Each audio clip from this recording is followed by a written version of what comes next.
Hello there and welcome back for another story. Today's story is called The Lion Inside. So we can make a start straight away.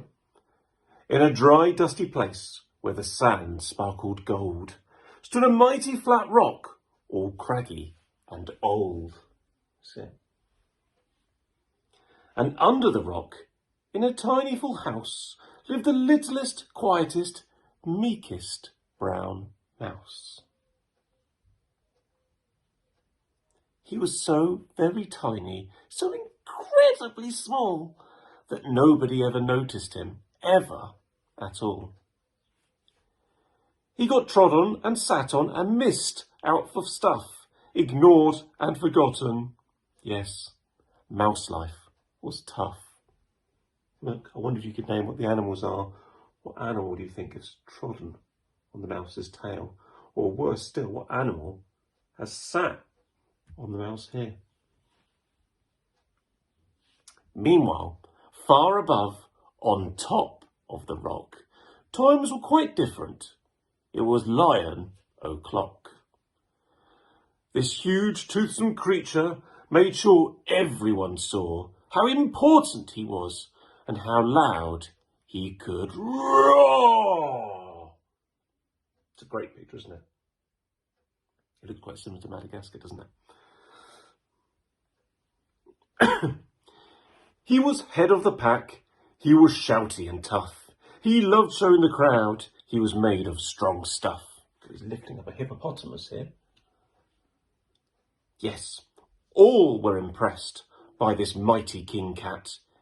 If only, thought Mouse, I could be more like that.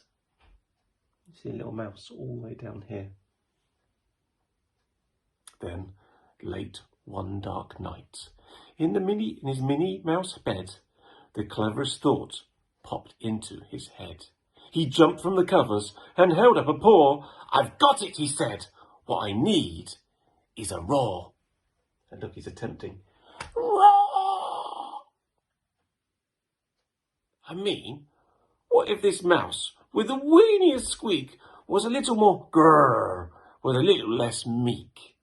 Well, he'd still be the smallest of fuzzy brown mice, but he'd make friends and join in, and life would be nice. Yes, thought the mouse, I must find out how. I will learn how to roar, and I will learn it now. But gulp, oh my gosh, there was only one beast who could teach him this thing, but might make him a feast. It was time to be strong. Take a chance. After all, forever was much a long time to feel small.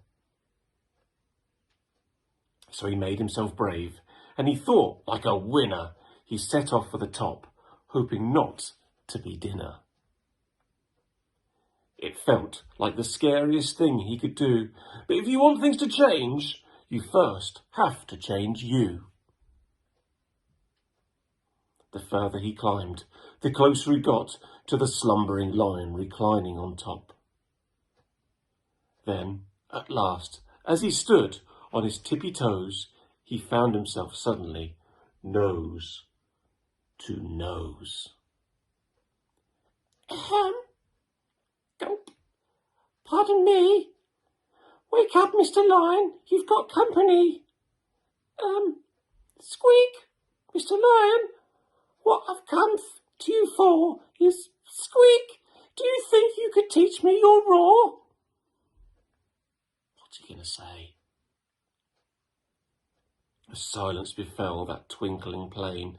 Lion opened his eyes and puffed out his mane. Time slowed right down. Why, it felt like a week. Then he opened his mouth and let out an eek! I wonder, why do you think he's done that? He looks terrified. The lion was shaking, his paws all a fumble. He was backing away with a scrambling tumble. Don't hurt me, he whimpered. Oh, try to be nice. Well, my goodness, this lion was frightened of mice. Don't worry, Mouse peeped.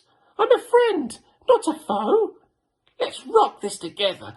We'll have fun, don't you know? That was a magical moment for sure, and when Mouse didn't feel at all small anymore, he had found his true voice and learned to speak out, and for that you don't need to roar or to shout. And from that day and always, the two were a pair. They both liked that rock better, now that the rock was to share. The Mouse, while still little, felt big in his head. And Lion, he still roared, but with laughter instead. Here we see him laughing.